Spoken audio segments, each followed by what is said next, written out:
So what you want is you want a 22 centimetre by 21 centimetre. So, and then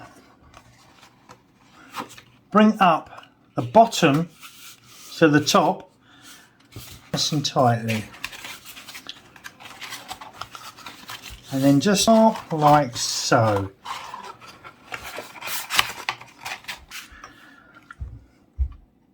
Now, what I want, like so. Same on this side, at the 4 centimetre mark, the other side at the same point, like so. It's amazing when it's done.